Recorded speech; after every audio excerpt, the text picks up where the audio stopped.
everyone, and welcome to Rad Chat. My name is Jo McNamara and I'm joined by a fellow host, Norman Joel Canterson. Hi everyone. So here we are live in the pod box at UKIO 2025. We're joined by a lovely colleague that we get the pleasure to work with as ambassadors for Radiotherapy UK. Would you like to introduce yourself, Sarah, please? Hi everybody, my name is Sarah Quinlan and I am the Director of Radiotherapy UK. So for anyone listening and who maybe doesn't work in radiotherapy and oncology, what is Radiotherapy UK? So Radiotherapy UK is a not-for-profit set up to break down the barriers for access to world-class radiotherapy for all patients across the UK. Why did you want to get involved with Radiotherapy UK? Great question. I've always been very passionate about health and people's access to health. I previously worked with Children's Heart Charity, and what that taught me was that we need to be in a position as charities and not-for-profits to amplify the voices of the people who are affected.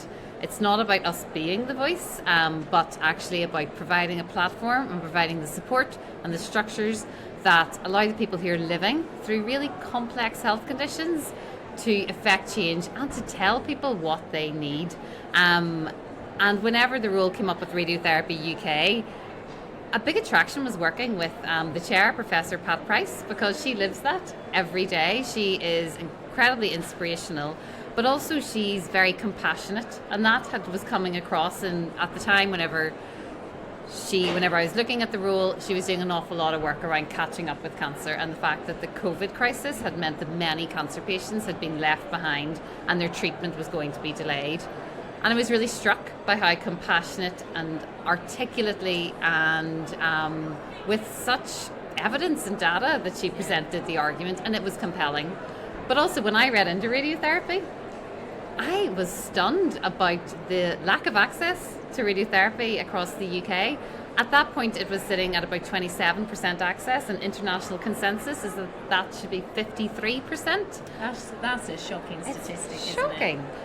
And you think that if we can get this right, if we can improve the access, if we can improve how quickly patients can access really high quality, modern, precise radiotherapy, then we are going to have a huge impact on the lives of cancer patients.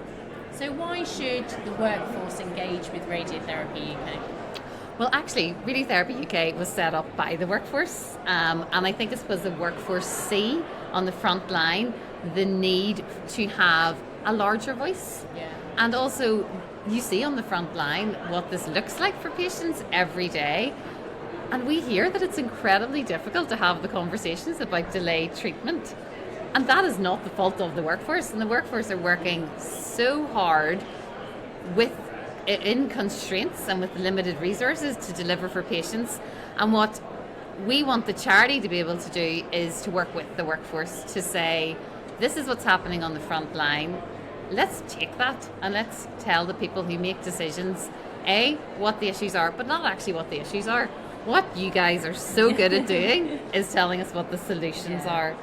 And the solutions can range from small things to large things. And that's really important. And we wouldn't be here as a charity or a not-for-profit unless we had those really good relationships with the workforce, and they're really precious to us. And it helps us both with data, evidence, the integrity of what we do, and also from a personal level, the radiotherapy workforce are so lovely and they're really good fun. Thanks, Sarah. And that makes the job really pleasant. So is it just a matter of we need more money, or is it more than that? It is much more than that. Obviously investment is key, and we do need investment, but we need strategic planned investment. And what that looks like for us is a wider radiotherapy strategy. So the charity, along with the radiotherapy community, workforce, patients, professional organisations, experts, academics, came together and produced a radiotherapy vision and launched that last year. And that sets out a 10-year plan for how we achieve world-class radiotherapy for every patient across the UK. And what that looks like is improved access, leadership, It looks at utilising the data that we're already collecting to make better decisions, to make better strategic decisions and implementing decisions quicker. So obviously investment is key to that, but we've seen that, you know, what I know is termed as the Linac Ferry coming along. Although it's useful because we all need replacement machines, you know, that needs to be a much more strategic, planned and transparent use of funding. And how we see that happening is we would love to see really a new national radiotherapy advisory group set up with frontline workforce, with decision makers, and have a plan and implement that plan, and it be a funded plan. When you speak to MPs and important people like that, how do you hook them in? Because they only have 30 seconds to listen to you if they care often. Yeah. How do you hook them in? Yes, so how we would do that is we're a small charity, and we have limited resources, so we are incredibly strategic about whenever we're talking to MPs, and we will do the work behind talking to any MPs. So you do have general conversations, but we will know their constituency level data. We will know their waiting times. We will know how far away their closest radiotherapy centre is, what percentage of constituents need to travel to that centre. And that's how you speak to MPs. You tell them what's happening on their patch and what the impact is. And then you go into, and did you know that radiotherapy is the second most effective cure for cancer? It's needed by 1 in 2 patients. It receives 5% of the budget. And it's cutting edge. And it could do this and this and X and X. And it's cheap. Like, when the biggest frustration I always have when we go to the Houses of Parliament is just when you look at the budget for chemotherapy, immunotherapy, and don't get me wrong, they obviously have an impact on prognosis, but it's so frustrating when you think if you reduce the cost on chemotherapy, could you develop better radiotherapy that gives even better prognostic outcomes? And that can be really frustrating, but I've seen you in action and the ambassadors at Houses of Parliament, and it is pretty incredible. Like, MPs will come in and they'll be pounced on. But it's the storytelling as well, isn't it? So you have obviously the stats, which they're keen to know about, but when you have patient ambassadors there, I think you definitely feel how important radiotherapy can be for patients. Yeah, and it's crucial for us that we don't do anything without patients. Yeah. You know, we it's all about co-design and collaboration, because it's not about doing onto. Like, this is about moving away from quite a patriarchal health system into one where patients are part of the decision. And a large part of our work, we've recently launched a new patient information hub, which is based on what patients tell us they need about radiotherapy. So I would love, if you're listening to this, to please go on to our patient information hub at radiotherapy.org.uk and think about signposting patients to that, because it has been done in partnership with clinicians and with patients, and it is a fantastic resource. It covers the radiotherapy journey, but it's really detailed and it's really trusted information, and it's what patients are telling us they need, and it's just the starting point. So if anybody is also interested in getting in contact with us, if there's an area they would specifically like to work on with us to develop videos or more information around, we are really open to that, because one organisation is not going to be able to provide what patients need. It's going to be in collaboration, but what we really would love to see is then the dissemination of this piece of work, is that the radiotherapy workforce, the professionals, know about it and are saying to people, look, this is a really trusted hub, go here, find out more, come back to us if you have any questions. If we fast forward a year, UKIO 2026, what should we expect from you and Radiotherapy UK? Well, no pressure, but as ambassadors, we've got high expectations. well, do you know, really key areas for development for the charity at the minute are around our patient hub, because that's the groundwork there. So what we're looking to do is continue to develop that, continue to develop our patient. Late effects is something that comes through so much, and we would love to get in more funding from grants to enable us to do a really strong practical, impactful piece of work for patients with late effects, because it's huge. And at the minute we're able to provide information and maybe give some signposting to what is, what they can expect, what to look out for, how to talk to your GP. But we know that that is a huge space, and we would love to be in that, actually providing really emotional, practical support to those patients, because they're incredibly vulnerable, and I think the workforce will see that, and yeah, so that's a big piece around patient. Within advocacy, we have a cancer plan coming out in a few months' time. Ultimately, radiotherapy needs to be a key solution within this.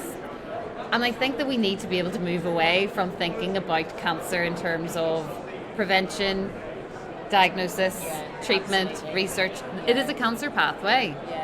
And everything needs to be considered within that pathway, because just focusing on one area, like there's been an awful lot of focus on early diagnosis, and that is welcome. But actually only if we're treating those patients at an early stage. I know you and I have had conversations before, but it's soul destroying hearing from patients saying, I've been diagnosed with cancer and I'm waiting 20 weeks to access treatment. And you almost, not that you would want people not to be diagnosed, but that it's almost torture. It's a torturous exercise in diagnosing someone, but then saying, I'm really sorry, but because of where you live or the access to treatment, you are going to have to live knowing that your cancer's growing and potentially metastasizing. It's a really difficult space to be in, I think.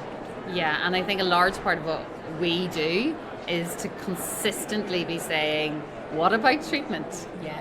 What about treatment? And then within that, what about radiotherapy? And highlighting the cost effectiveness, the cutting edge, and the need for investment. And everybody always says they need investment, but our arguments are very much like, we have a small workforce.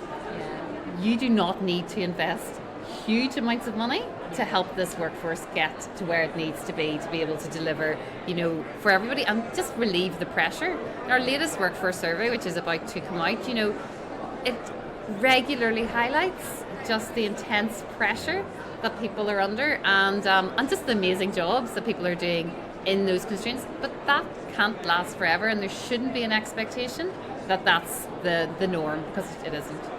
I read some of the qualitative comments from the report, and it's just so frustrating. So frustrating when you know that people are having issues with IT. It hasn't been updated for 10 years, so the new radiotherapy software doesn't work on it. It's things like that you do so well to kind of interpret and then feed back to, this is why we need it. But yeah, you're very patient, because I read these Explorer things. has only just gone out.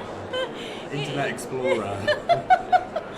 You know that little wheel that used to go round when you used to connect to the internet? I think, I'm sure that still appears on computers in the NHS. But yeah, I think, as you were saying, it's that strategic implementation, because there's no point changing one computer in a department so that one piece of software can work. It needs to be then integrated with other things, so that again, patient pathways are smoother, patient experience is better. And radiotherapy, it comes through so clearly. We ran, we're the secretariat for the APPG for radiotherapy, which is the all-party parliamentary group in Westminster, and we ran a roundtable, and about 2 months ago, and we brought the frontline workforce with us into that table, into that round table, and there was MPs, and we had an hour-long meeting with about 20 MPs and their aides, where the experts in this, which is you guys, sat and explained things about how radiotherapy is a jigsaw. One thing is not going to solve the thingy, and so it's like, it's workforce need to be given the up-to-date equipment, which is then empowered to have the most cutting-edge technology. But then the systems of payment, the things that sits behind that, the tariff, the processes by which these new innovations are then implemented throughout the country. And it's a jigsaw, but it's not so complex that it can't be understood, and I think that we have got to separate out the complexity of radiotherapy treatment and into, actually, that is incredibly complex, and you need experts in to do that, but you just need to be able to listen, and to and also create leadership. We really need a system which allows people to lead, make decisions, and also get things wrong. Yeah. You know, you're only going to move forward if you get things wrong and be allowed to do that and come back and regroup and start again.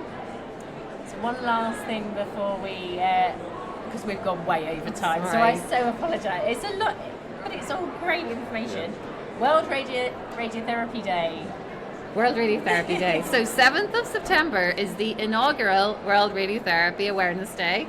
And at Radiotherapy UK, we're so excited that this is coming about. And it is very much a global initiative. And it's really about the very poor access globally to radiotherapy and the difference that this could make. So we're working with partners across Africa, Asia, America, just to have a day where we say radiotherapy cures cancer. Yeah. It's incredibly cost effective. 1 in 2 patients with cancer will need radiotherapy. So it's really exciting, and it's year 1. So we're just asking people, we'll be releasing a toolkit of resources, and we're asking people to share the message on social media, to get involved, and really help us to build a really strong World Radiotherapy Awareness Day. And it's really exciting. Can I just say that it's going to be, initially, it's about radiotherapy, it's about radiotherapy community. We need to get this message out. We need to not talk to ourselves. We need to be talking to other people. We need to be talking to the public. So if we're talking about advocacy, if anybody's listening to this week, find somebody who doesn't know anything about radiotherapy. Tell them what you do. Tell them one thing about why it's so important what you do, and just start spreading the word. And what's the strap line that people are using for World Radiotherapy Day? One voice for radiotherapy. Perfect. Thank you so much for joining us. Thank you.